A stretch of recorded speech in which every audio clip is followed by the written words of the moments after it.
Arum berdiri di depan cermin kamar tidur utama. Tangannya yang ramping gemetar saat menyisir rambutnya yang mulai ditumbuhi uban di beberapa helai. Cahaya lampu di atas kepalanya memantulkan bayangan wajahnya yang pucat, wajah yang pernah dipuji, Najib sebagai lukisan Tuhan yang sempurna. Kini, di usia 38 tahun, kecantikan itu masih ada, tapi matanya, menyimpan lautan luka yang tak pernah ia izinkan mengalir ke dunia luar. 20 tahun pernikahan dengan Najib telah mengajarkannya satu kebenaran pahit. Cinta yang dulu ia percaya abadi, bisa berubah menjadi pisau tumpul yang mengiris perlahan, meninggalkan luka yang tak berdarah, namun terasa hingga ke tulang. Dulu, Najib adalah segalanya bagi Arum. Pria itu datang ke hidupnya seperti badai yang lembut, membawa harapan di tengah masa sulit keluarga Arum. Ia masih ingat malam ketika Najib berlutut di depan ayahnya, dengan suara penuh keyakinan, berjanji akan menjaga Arum seumur hidup. "Saya nggak punya apa-apa sekarang, Pak. Tapi saya janji, Arum akan hidup bahagia," katanya saat itu, matanya berbinar penuh cinta. Arum mempercayainya.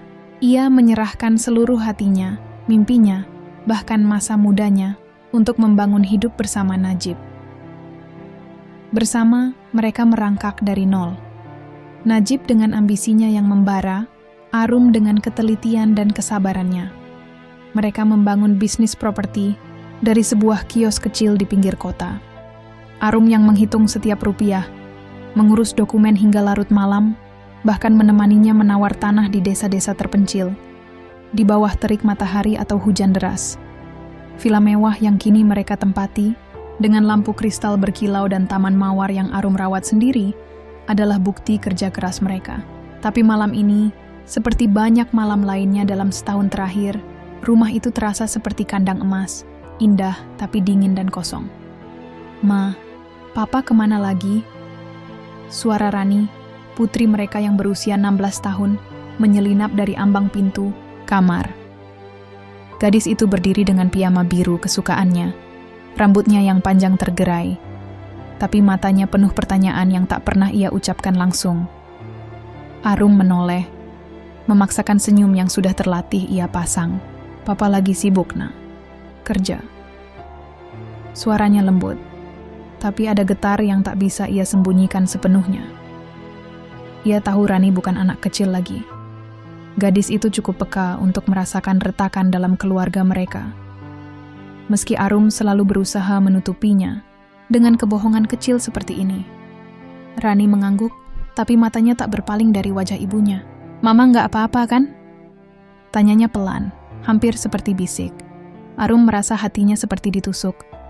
Ia ingin memeluk Rani, menceritakan segalanya.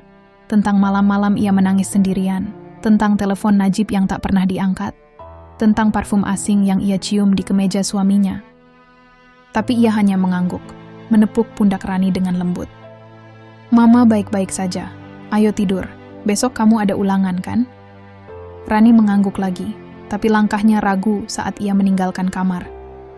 Arum menatap bayangan putrinya yang menghilang di lorong gelap, dan untuk sesaat, ia merasa seperti melihat dirinya sendiri di usia yang sama, penuh harapan, namun rapuh di hadapan dunia yang kejam. Malam itu, Arum duduk di sofa ruang tamu, menunggu. Jarum jam di dinding berdetak pelan, setiap detik terasa seperti cambuk yang menghantam hatinya. Ia memegang secangkir teh yang sudah dingin, jari-jarinya menggenggam cangkir itu erat, seolah-olah itu satu-satunya yang menahannya dari ambruk. Pukul 01.30, suara mesin mobil akhirnya terdengar di halaman. Jantungan Arum berdegup kencang, campuran antara harapan dan ketakutan.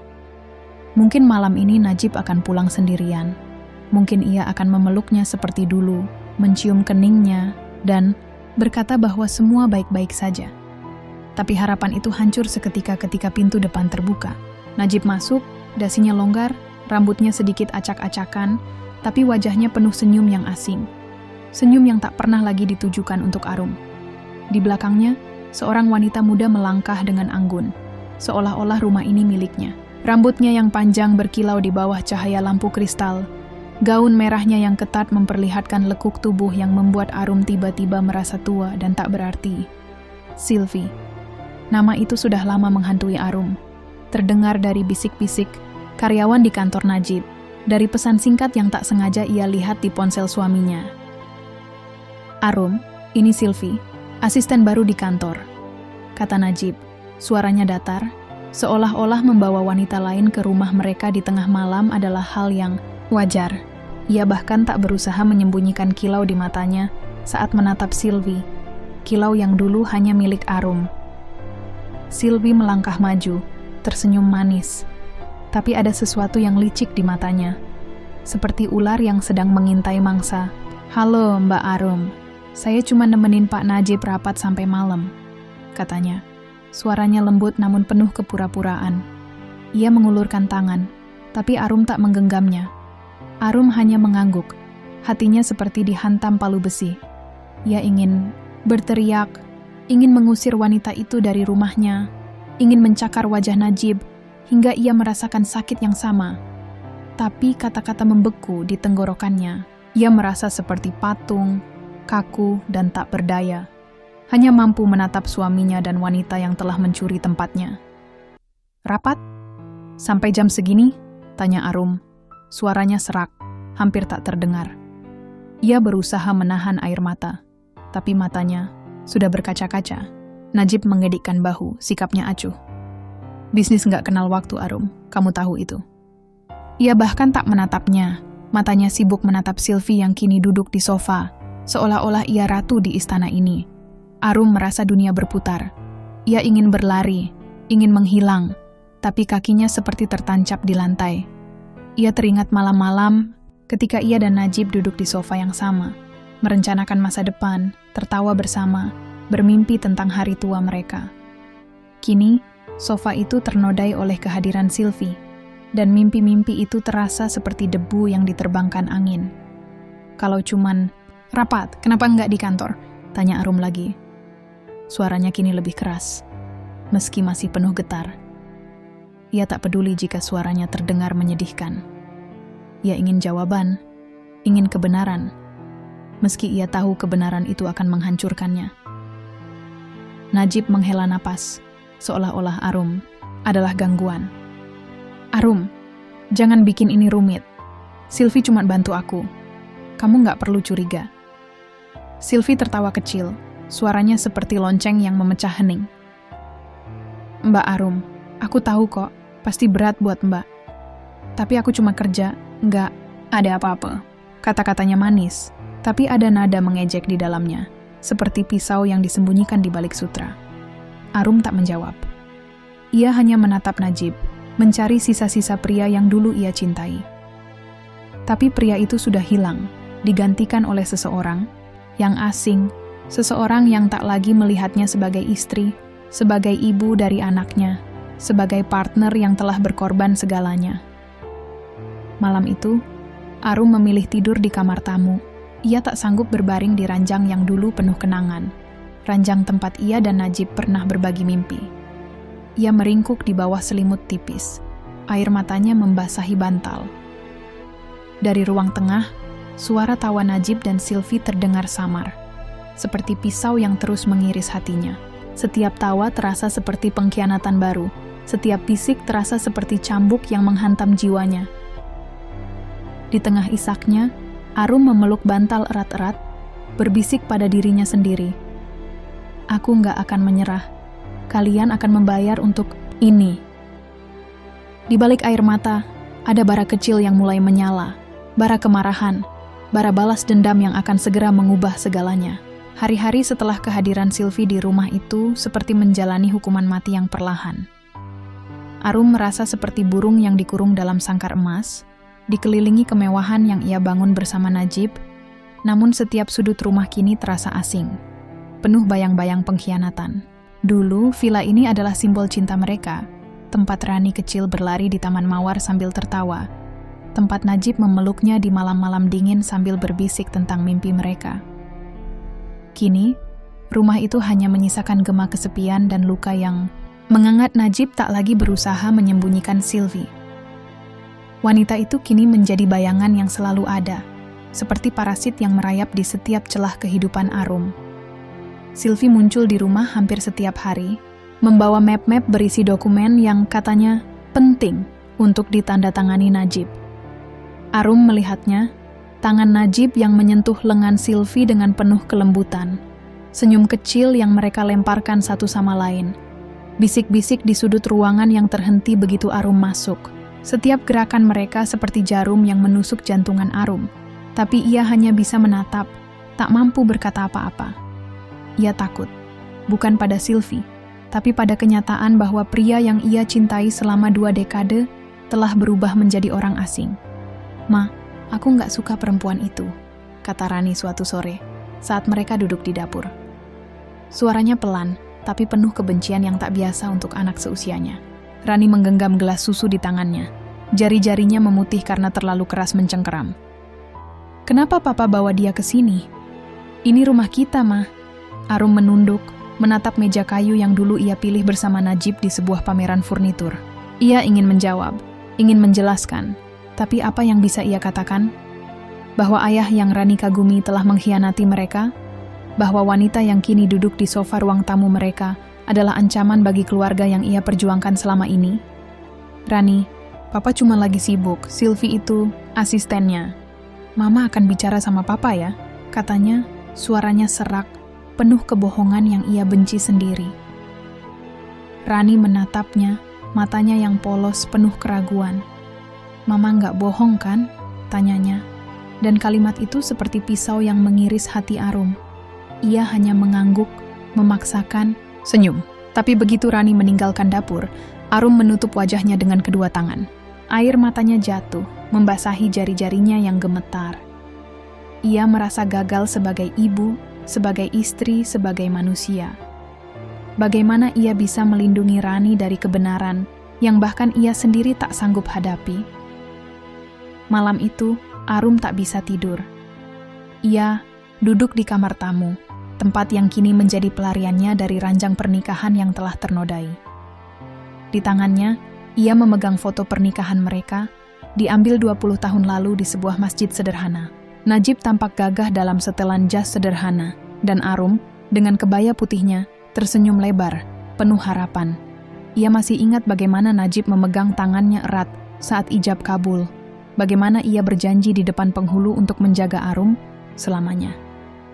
"Aku nggak akan pernah ninggalin kamu, Arum," bisiknya malam itu. Dan Arum mempercayainya dengan seluruh jiwanya. Tapi janji itu kini terasa seperti lelucon kejam. Arum meletakkan foto itu di meja. Tangannya bergetar. Ia ingin membakarnya, ingin menghapus setiap kenangan manis yang kini hanya menyisakan rasa sakit. Tapi sebelum ia bisa melakukan apapun, suara langkah kaki terdengar dari lorong. Ia mendengar tawa pelan Sylvie, diikuti suara Najib yang berbisik, penuh keintiman yang membuat perut Arum mual. Mereka ada di ruang kerja Najib, pintunya sedikit terbuka, seolah-olah mereka tak peduli jika ada yang mendengar. Arum bergerak tanpa sadar, kakinya membawanya ke dekat pintu ruang kerja. Ia berdiri di sana, tersembunyi dalam bayang-bayang, hatinya berdegup kencang. Suara Sylvie terdengar jelas, manis namun penuh intrik. "Kamu yakin dia nggak akan tahu soal rekening itu? Aku nggak mau repot sama istri yang cemburuan." Najib tertawa, suaranya penuh percaya diri yang membuat Arum ingin berteriak. "Arum nggak ngerti apa-apa soal bisnis. Selama ini aku yang urus semuanya. Dia cuma tahu masak dan ngurus anak." Kata-kata itu seperti petir yang menyambar hati Arum. Ia menutup mulutnya dengan tangan, menahan isak yang mengancam keluar. Cuman, tahu, masak, dan ngurus anak. Kalimat itu berputar di kepalanya, menghancurkan setiap kepercayaan diri yang tersisa. Ia teringat malam-malam ketika ia begadang untuk menyeimbangkan laporan keuangan perusahaan, saat ia mengorbankan mimpinya menjadi akuntan demi membantu Najib membangun bisnis. Ia teringat bagaimana ia menahan tangis saat Najib terlilit utang. Bagaimana ia menjual perhiasan peninggalan ibunya untuk menutupi gaji karyawan. Dan sekarang, di mata Najib, ia hanyalah istri yang tak tahu apa-apa. Sylvie tertawa kecil, suaranya seperti racun yang meresap ke udara. "Kasihan dia. Tapi kalau dia nggak tahu, kita aman kan? Aku nggak sabar pindah ke villa di Bali itu." villa di Bali. Arum merasa dunia berhenti berputar. Villa itu adalah hadiah ulang tahun pernikahan mereka yang ke-15, tempat yang Najib bilang akan jadi surga kecil untuk mereka berdua di hari tua. Arum masih ingat bagaimana ia dan Najib berjalan di pantai dekat villa itu, berpegangan tangan, bermimpi tentang masa depan. Kini, Najib berencana memberikannya pada Sylvie, wanita yang bahkan belum ada di hidup mereka setahun lalu. Arum tak bisa menahan diri lagi. Ia menyelinap ke kamar tamu, menutup pintu tanpa suara, dan menangis dalam diam. Air matanya jatuh seperti hujan, membasahi lantai. Ia merasa seperti cangkang kosong, dikhianati oleh pria yang ia kira akan menjadi pelindungnya. Tapi di tengah isaknya, sesuatu dalam dirinya berubah. Kemarahan mulai menyala, kecil namun membara, seperti bara yang siap membakar segalanya. Keesokan malam, saat Najib dan Sylvie pergi, mungkin ke restoran mahal atau hotel yang mereka pikir Arum tak tahu. Arum menyelinap ke ruang kerja Najib. Ia membuka laptop suaminya. Tangannya gemetar saat memasukkan kata sandi. Tanggal pernikahan mereka, yang ironisnya masih sama setelah bertahun-tahun. Layar menyala, dan Arum mulai mencari. Ia menemukan folder tersembunyi, penuh dengan email, bukti transfer, dan dokumen yang membuat darahnya mendidih. Najib telah mengalihkan sebagian besar aset mereka, rekening tabungan, saham perusahaan, bahkan villa di Bali, ke rekening baru atas nama Sylvie. Ada pula kontrak palsu yang membuatnya seolah-olah Arum setuju untuk menjual aset-aset itu. Arum menutup laptop, napasnya terengah-engah. Ia merasa seperti ditampar. Tapi tamparan itu membangunkan sesuatu dalam dirinya. Ia bukan lagi Arum yang lemah, yang hanya bisa menangis di sudut kamar. Ia adalah wanita yang telah bertahan dari badai bersama Najib, yang tahu setiap rahasia bisnis mereka, yang pernah menyelamatkan perusahaan dari kebangkrutan. Dan sekarang, ia akan menggunakan semua itu untuk melawan. Di tengah malam yang sunyi, Arum mengambil ponselnya dan mulai merekam percakapan-percakapan Najib dan Sylvie yang ia dengar dari balik pintu. Ia juga mengumpulkan salinan dokumen dari laptop, menyimpannya di flash disk yang ia sembunyikan di laci pakaian dalamnya. Setiap langkah yang ia ambil terasa seperti langkah menuju perang, tapi ia tak peduli. Jika Najib dan Sylvie ingin menghancurkan hidupnya, ia akan memastikan mereka jatuh lebih dalam. Saat ia kembali ke kamar tamu, Arum menatap foto pernikahan mereka sekali lagi. Kali ini, ia tak menangis. Matanya penuh tekad, dingin seperti baja. "Kalian pikir aku tak tahu apa-apa," bisiknya pada bayang-bayang Najib di foto itu. "Tapi kalian salah. Aku akan buat kalian menyesal." Arum duduk di sudut kamar tamu, ditemani cahaya redup lampu meja yang memancarkan bayangan wajahnya di dinding.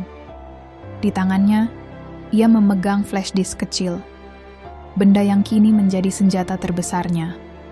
Di dalamnya tersimpan bukti-bukti pengkhianatan Najib, email-email yang menunjukkan transfer aset ke rekening Sylvie, dokumen palsu yang memalsukan tanda tangan Arum, dan rekaman suara bisik-bisik mesra Najib dan Sylvie yang ia tangkap dari balik pintu ruang kerja. Setiap file di flash disk itu seperti pisau yang menusuk hatinya, tapi juga seperti bahan bakar yang membakar kemarahannya. Arum bukan wanita lemah. Ia pernah menjadi tulang punggung keluarga saat Najib terpuruk, mengorbankan mimpinya demi bisnis yang mereka bangun bersama. Dan sekarang, ia akan menggunakan kecerdasannya untuk merebut kembali apa yang menjadi haknya. Hari-hari setelah malam pengkhianatan itu terasa seperti berjalan di atas bara. Setiap kali Sylvie melangkah masuk ke rumah dengan senyum liciknya, Arum merasa jantungannya seperti dihantam palu. Setiap kali Najib menatap Sylvie dengan mata penuh gairah, mata yang dulu hanya ditujukan untuk Arum, ia merasa seperti ditelanjangi, direndahkan, dan dibuang. Tapi Arum tak lagi menangis di depan cermin. Air matanya telah kering, digantikan oleh tekad yang dingin dan tajam seperti baja. Ia tahu, menangis tak akan mengembalikan Najib yang dulu, tak akan menghapus Sylvie dari hidupnya, dan tak akan melindungi Rani dari luka yang kini mulai terlihat di mata putrinya. "Ma, kenapa Mama diam aja?" tanya Rani suatu malam, saat mereka makan malam berdua di meja makan yang terasa terlalu besar untuk dua orang. Najib, seperti biasa, tak pulang, dan Arum tahu ia sedang bersama Sylvie, mungkin di restoran mewah atau hotel yang mereka pikir tak akan diketahui Arum. Suara Rani penuh keresahan, matanya yang polos mencari jawaban yang tak pernah Arum berikan. Arum menunduk, menatap piring berisi nasi yang tak tersentuh.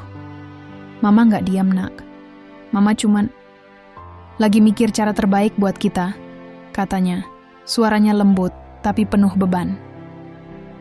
Ia ingin memeluk Rani, menceritakan segalanya. Tapi ia tahu, kebenaran akan menghancurkan hati gadis itu. Rani adalah cahaya dalam hidupnya. Satu-satunya alasan ia masih bertahan di rumah yang kini terasa seperti penjara. Kamu percaya sama Mama, kan? Tanya Arum, menatap mata Rani dengan penuh harap. Rani mengangguk, tapi keraguan di wajahnya tak bisa disembunyikan. Aku cuman gak mau Mama sedih, Ma. Aku tahu, Papa. Papa gak sama lagi. Kata-kata itu seperti anak panah yang menembus dada Arum. Ia meraih tangan Rani, menggenggamnya erat, berusaha menyembunyikan air mata yang mengintip di sudut matanya. Mama janji, kita akan baik-baik saja, bisiknya. Meski ia sendiri tak yakin dengan kata-kata itu. Di balik senyum yang ia pasang untuk Rani, Arum mulai merancang rencana. Ia menghubungi Pak Budi, pengacara lama yang dulu membantu mereka saat Najib terjerat kasus pajak. Pertemuan dilakukan secara diam-diam di sebuah kafe kecil di pinggir kota, jauh dari mata-mata Najib. Arum membawa flash disk itu, menyerahkannya dengan tangan gemetar. Pak, saya butuh bantuan. Najib, dia mengkhianati saya, katanya. Suaranya serak, penuh luka yang tak bisa ia sembunyikan. Pak Budi, pria parubaya dengan kacamata tebal, menatap dokumen-dokumen itu dengan serius. Matanya melebar saat ia melihat jumlah aset yang telah dialihkan ke nama Sylvie. Bu Arum, ini serius. Sebagian besar aset masih atas nama ibu, tapi kalau Najib berhasil memalsukan dokumen ini, ibu bisa kehilangan segalanya. Kita bisa tuntut dia atas penggelapan, tapi butuh strategi yang hati-hati. Arum mengangguk, matanya dingin. Saya nggak cuma mau harta saya kembali, Pak. Saya mau mereka merasakan apa yang saya rasakan. Saya mau mereka hancur. Kata-kata itu keluar dengan nada yang begitu tajam, hingga Pak Budi menatapnya dengan kagum sekaligus ngeri. Wanita yang duduk di depannya bukan lagi Arum yang lemah lembut, yang selalu tersenyum di samping Najib. Ini adalah Arum yang telah dilukai terlalu dalam, yang siap membalas dengan cara yang tak pernah ia bayangkan sebelumnya. Kembali ke rumah, Arum mulai berakting. Ia tahu, untuk mengalahkan Najib dan Sylvie, ia harus bermain di permainan mereka. Ia mulai bersikap manis, bahkan pada Sylvie. Pagi itu, saat Sylvie datang dengan gaun ketat yang memamerkan tubuhnya, Arum menyambutnya dengan senyum. Sil, mau kopi? Aku baru bikin, tanya Arum. Suaranya lembut, seolah-olah ia tak merasakan pisau yang menusuk hatinya setiap kali melihat wanita itu. Sylvie tampak terkejut, tapi senyumnya melebar, penuh kemenangan. Wah, Mbak Arum baik banget. Aku suka kopi hitam ya, Mbak, katanya. Suaranya manis namun penuh kepalsuan. Arum mengangguk, berjalan ke dapur, tapi tangannya gemetar saat menuang kopi. Ia membayangkan menuangkan air panas ke wajah Sylvie, tapi ia menahan diri. Belum waktunya, bisiknya dalam hati. Najib, yang duduk di ruang tamu dengan dokumen-dokumen di tangannya, menatap Arum dengan curiga. Kamu kenapa tiba-tiba baik sama Sylvie? Tanyanya. Nadanya penuh kecurigaan. Arum hanya tersenyum, mendekatinya dengan secangkir kopi untuknya. Aku cuma pengen rumah ini damai, Mas. Kalau Sylvie bantu kamu di kantor, aku nggak mau bikin ribut. Katanya, suaranya penuh kepura-puraan yang sempurna. Najib mengangguk, tapi matanya masih mencurigai. Arum tahu ia harus lebih hati-hati. Najib bukan pria bodoh. Ia licik, dan itulah yang membuatnya berhasil membangun bisnis dari nol. Tapi Arum juga bukan wanita sembarangan. Ia tahu setiap rahasia Najib, setiap kelemahan bisnis mereka, setiap celah yang bisa ia gunakan untuk menyerang. Malam itu, Saat Najib dan Sylvie pergi, mungkin ke villa di Bali yang kini menjadi simbol pengkhianatan mereka, Arum menghubungi Pak Haji Ismail, seorang penghulu tua yang ia kenal dari desa tempat ia dan Najib dulu memulai bisnis. Pak Haji adalah pria bijaksana, dengan mata yang penuh kehangatan namun tegas. "Pak, saya butuh bantuan, tapi ini rahasia," kata Arum melalui telepon. Suaranya penuh tekad. "Saya mau Najib dan Sylvie menikah. Saya akan atur semuanya." Pak Haji terdiam sejenak, mungkin terkejut dengan permintaan itu. "Bu Arum, apa Ibu yakin? Ini langkah besar," katanya. Suaranya penuh kekhawatiran. Arum menarik napas dalam-dalam, mengingat tawa Sylvie, senyum Najib yang tak lagi untuknya, dan luka di mata Rani. "Saya yakin, Pak. Ini satu-satunya cara." Setelah telepon ditutup, Arum mendekati Sylvie dengan rencana yang lebih berani. Suatu sore saat Sylvie datang untuk mengantar dokumen, Arum mengajaknya bicara di taman belakang. Mawar-mawar yang ia tanam bertahun-tahun lalu masih mekar, tapi keindahannya kini terasa menyakitkan. "Sil, aku tahu kamu dan Najib dekat. Aku nggak akan menghalangi. Tapi kalau kamu serius, kalian harus resmi. Biar nggak ada fitnah," kata Arum. Suaranya penuh kepalsuan yang telah ia latih berulang-ulang di depan cermin.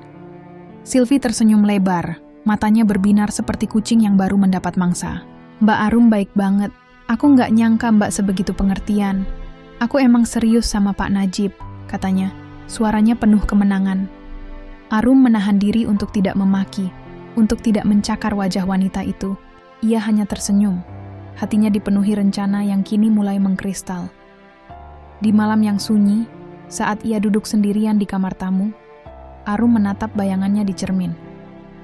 Wajahnya pucat, matanya merah karena menahan tangis. Tapi ada sesuatu yang baru di sana. Kekuatan. "Kalian pikir aku lemah," bisiknya pada bayang-bayang Najib dan Sylvie di pikirannya. "Tapi kalian akan lihat. Aku akan buat kalian menyesal, sampai kalian tak punya apa-apa lagi." Bara kemarahan di hatinya kini telah menjadi api dan ia siap membakar segalanya. Malam itu terasa seperti puncak dari semua luka yang telah Arum telan selama berbulan-bulan. Rumah yang dulu penuh tawa Rani kecil dan janji-janji manis Najib kini berdiri dalam kesunyian yang mencekam, seolah-olah tahu bahwa sesuatu yang besar akan terjadi. Arum berdiri di depan cermin ruang tamu, menatap bayangannya sendiri.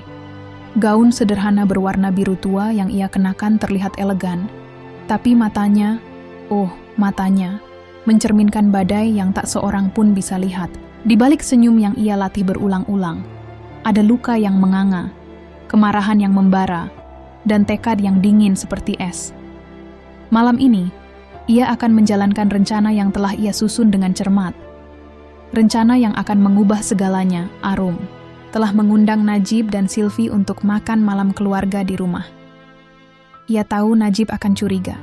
Pria itu selalu curiga sejak Arum mulai bersikap terlalu manis, buta oleh kesombongan dan keyakinan bahwa Arum tak akan berani melawannya. Sylvie, di sisi lain, tampak penuh kemenangan, seolah-olah ia sudah menjadi nyonya rumah. Arum telah mempersiapkan semuanya.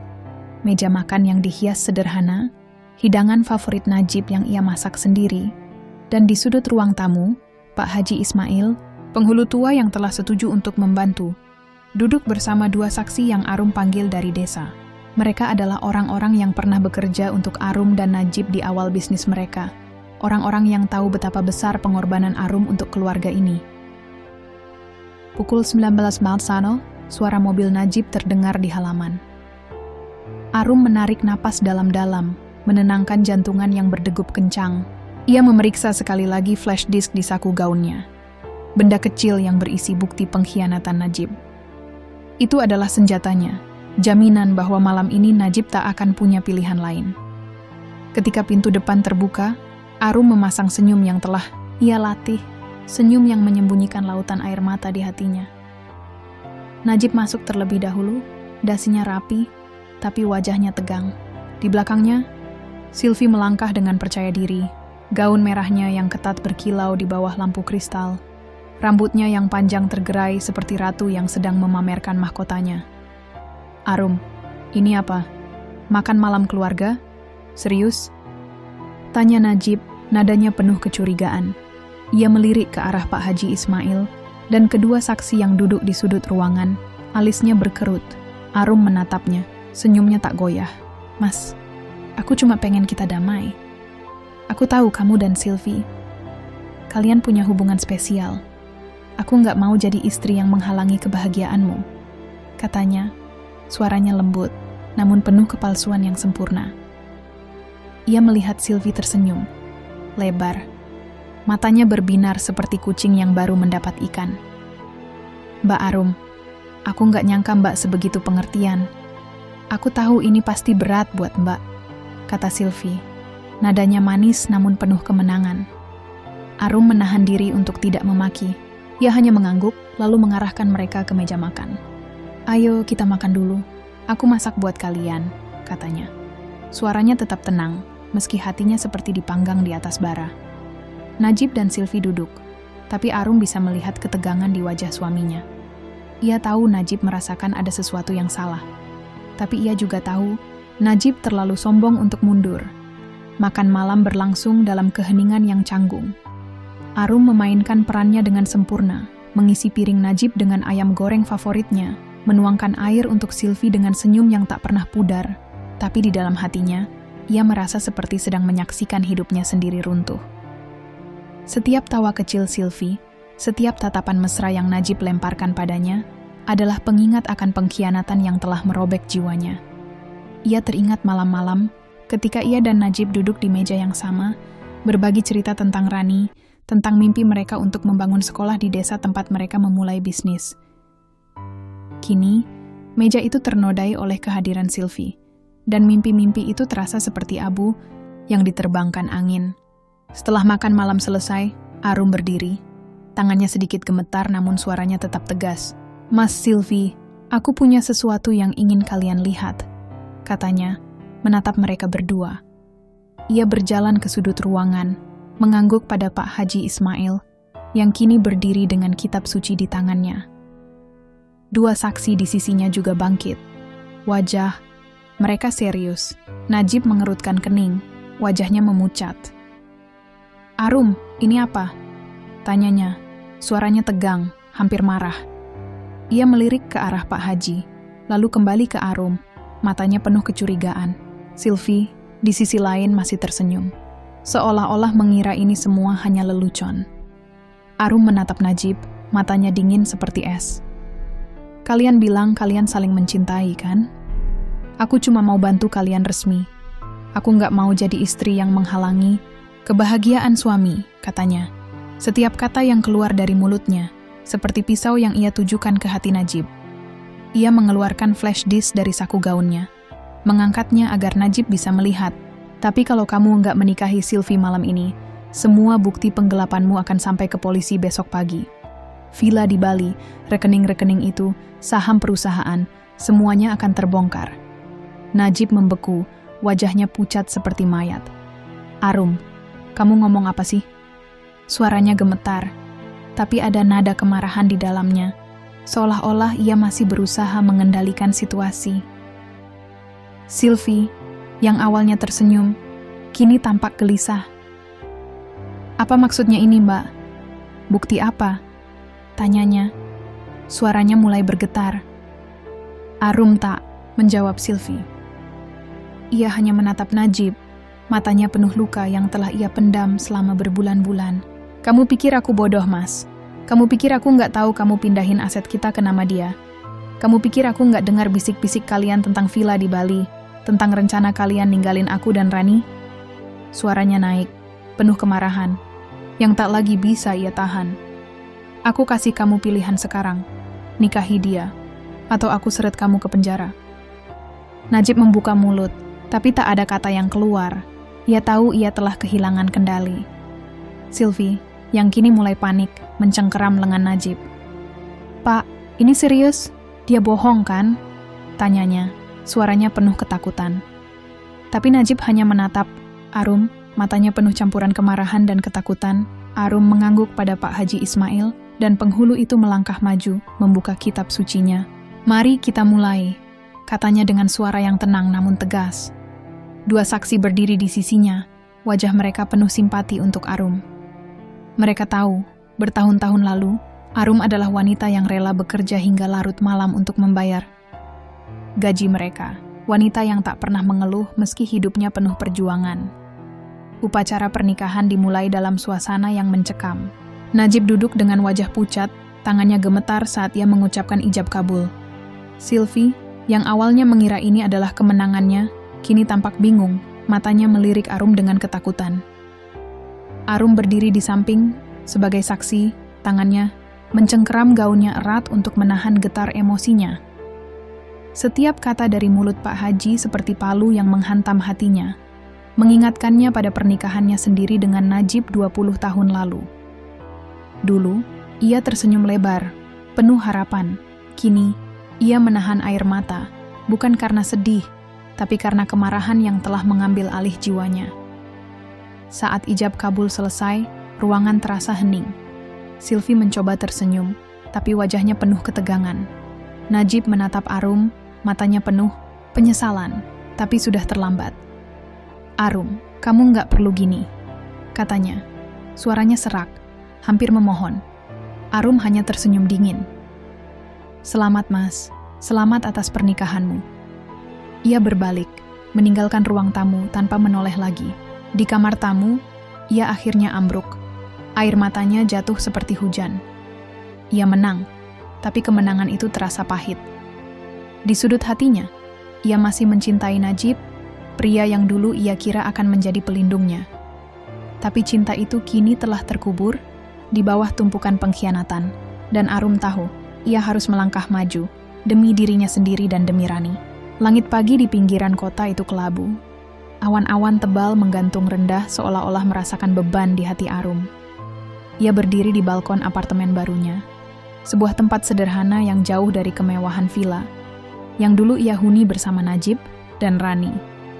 Angin pagi menyapu wajahnya, membawa aroma tanah basah setelah hujan semalaman, tapi tak mampu menyapu luka yang masih menganga di hatinya. Di tangannya, ia memegang secangkir teh chamomil yang sudah dingin. Uapnya telah lama menghilang, seperti harapan yang pernah ia genggam erat selama 20 tahun pernikahan. Di bawah, kota bergerak dengan ritmenya sendiri. Mobil-mobil melaju, pejalan kaki bergegas menuju tujuan mereka. Tapi Arum merasa terisolasi, terperangkap dalam keheningan yang hanya dipenuhi oleh suara hatinya yang retak. Keesokan hari setelah pernikahan Najib dan Sylvie, Arum bergerak cepat. Dengan bukti-bukti yang ia kumpulkan selama berminggu-minggu, email, dokumen, rekaman suara, ia mengajukan gugatan cerai melalui Pak Budi, pengacara setia yang tahu betapa besar pengorbanan Arum untuk keluarga ini. Prosesnya tak mudah. Najib mencoba melawan, mengirim pesan-pesan panjang penuh penyesalan. Bahkan muncul di depan pintu apartemen Arum suatu malam, memohon dengan wajah pucat dan mata merah. "Arum, aku salah. Aku nggak tahu kenapa aku begitu bodoh. Sylvie nggak berarti apa-apa, aku cuma tersesat," katanya, suaranya serak, hampir patah. Arum menatapnya dari ambang pintu, tangannya mencengkeram gagang pintu hingga jari-jarinya memutih. "Tersesat? Kamu bawa wanita itu ke rumah kita, Mas. Kamu pindahin harta kita ke namanya. Kamu bilang aku cuma tahu masak dan ngurus anak. Itu bukan tersesat, itu pengkhianatan." Suaranya dingin, tapi di dalam dadanya, ia merasa seperti ditusuk berulang-ulang. Ia ingin mempercayai penyesalan Najib, ingin kembali ke masa ketika cinta mereka terasa nyata, tapi luka itu terlalu dalam. Ia menutup pintu tanpa kata lagi, meninggalkan Najib yang masih berlutut di depan pintu. Suara isaknya samar terdengar di lorong. Pengadilan memihak Arum. Dengan bukti yang tak terbantahkan, hampir semua aset kembali ke tangannya. Villa di Bali, saham perusahaan, rekening tabungan yang dulu ia isi dengan keringat dan air matanya. Najib, yang kini terikat dengan Sylvie, tak bisa berbuat apa-apa. Ia kehilangan kekuasaan, reputasi, dan bahkan kepercayaan dari rekan-rekan bisnisnya yang mulai mengetahui kelicikannya. Sylvie, yang awalnya mengira pernikahan dengan Najib akan membawanya ke kehidupan mewah, terkejut saat menyadari bahwa rekening-rekening yang dijanjikan kosong. Villa di Bali, yang ia impikan sebagai tempat pelarian romantis, kini kembali menjadi milik Arum. Pertengkaran mulai mewarnai hari-hari mereka. Sylvie, yang dulu manis dan penuh pesona, kini menunjukkan sifat aslinya, egois, penuh tuntutan, dan tak ragu memaki Najib saat keadaan tak sesuai harapannya. Kamunya bilang kita bakal kaya, Najib. Sekarang apa? Aku cuma dapat suami miskin yang nggak punya apa-apa. Teriak Sylvie suatu malam di apartemen kecil yang mereka sewa dengan sisa-sisa tabungan Najib.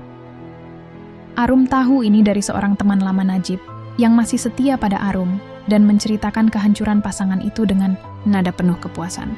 Mereka bertengkar setiap hari, Bu. Sylvie bahkan bilang dia menyesal nikah sama Pak Najib, kata teman itu, dan Arum hanya mengangguk, wajahnya tak menunjukkan emosi, tapi hatinya bergetar antara kepuasan dan kepedihan.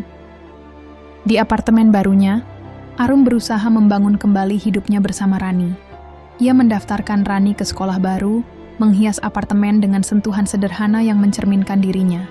Vas bunga kecil di meja makan, foto-foto Rani di dinding, dan tanaman hias yang ia rawat dengan penuh kasih. Tapi setiap malam, saat Rani tertidur, Arum duduk sendirian di balkon, menatap kota yang tak pernah tidur.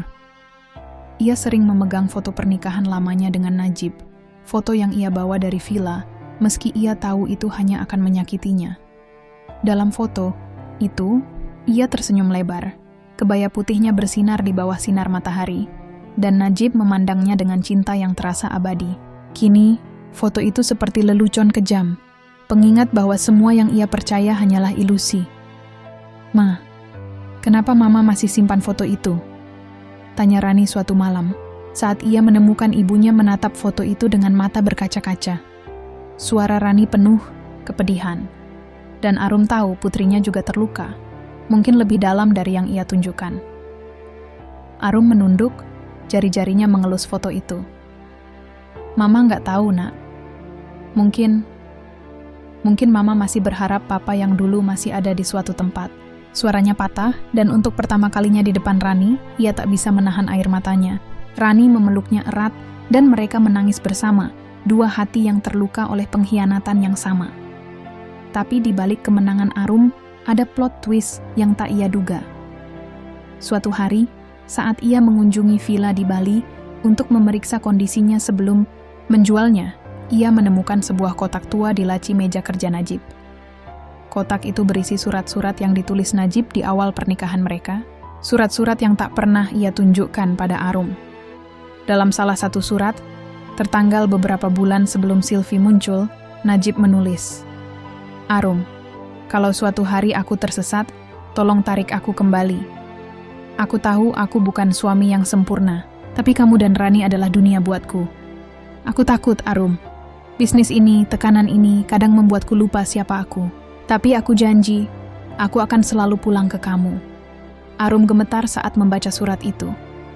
Air matanya jatuh, membasahi kertas yang sudah menguning. Surat itu seperti pisau yang mengiris luka lama, membawa kembali kenangan akan Najib yang dulu, pria yang pernah ia cintai dengan seluruh jiwanya. Tapi di sisi lain, surat itu juga membingungkannya. Jika Najib pernah menulis ini, mengapa ia membiarkan Sylvie masuk? Mengapa ia mengkhianati janjinya? Arum merasa seperti berdiri di tepi jurang, bimbang antara kemarahan dan kerinduan. Plot twist itu semakin dalam saat Arum menerima telepon dari Pak Budi beberapa hari kemudian. Bu Arum, ada sesuatu yang perlu Ibu tahu. Saya menemukan dokumen lain di antara berkas perusahaan. Najib pernah membuat wasiat rahasia, menunjuk Ibu dan Rani sebagai pewaris tunggal semua asetnya. Ditulis sebelum Sylvie muncul. Wasiat ini masih berlaku secara hukum. Arum terdiam, tangannya mencengkeram ponsel. Kenapa dia nggak bilang apa-apa? Tanyanya, suaranya serak. Pak Budi menghela napas. Mungkin dia takut Ibu tahu dia sedang terpuruk. Saya dengar dari rekan bisnisnya, Najib sempat terlilit utang besar karena proyek yang gagal. Sylvie, dia mungkin dimanfaatkan oleh mitra bisnis Najib untuk menjebaknya. Kabar itu seperti petir di siang bolong. Arum merasa dunianya berputar. Jadi, Sylvie bukan hanya pelakor yang haus harta, tapi bagian dari rencana yang lebih besar untuk menghancurkan Najib. Dan Najib, meski pengkhianat, mungkin bukan sepenuhnya monster yang ia pikirkan. Arum menutup telepon.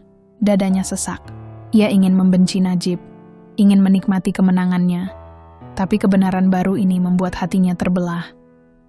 Malam itu, Arum duduk di balkon lagi, menatap foto pernikahan itu. "Aku menang, Mas. Tapi kenapa rasanya aku yang kalah?" Bisiknya pada angin. Ia tahu ia tak akan pernah memaafkan Najib, tapi ia juga tahu cinta mereka yang dulu, meski telah ternodai, pernah nyata. Ia memutuskan untuk menjual villa di Bali, menggunakan uangnya untuk membiayai pendidikan Rani, dan mendirikan yayasan untuk membantu ibu-ibu yang dikhianati suami, seperti dirinya. Di sisi lain, Najib dan Sylvie akhirnya berpisah. Sylvie meninggalkan Najib setelah menyadari tak ada lagi yang bisa ia peras darinya. Najib hidup dalam penyesalan, bekerja sebagai karyawan biasa di perusahaan kecil, jauh dari kejayaannya dulu. Terkadang, ia berdiri di depan apartemen Arum dari kejauhan, menatap balkon tempat Arum sering duduk, tapi tak pernah berani mendekat. Arum dan Rani melangkah maju, membangun hidup baru dengan luka yang perlahan sembuh. Tapi setiap malam, saat Arum menutup mata, ia masih mendengar tawa Sylvie, melihat senyum Najib yang dulu, dan merasakan duri cinta yang tak pernah benar-benar hilang. Kemenangannya pahit, tapi ia tahu, ia telah bertahan, dan itu cukup.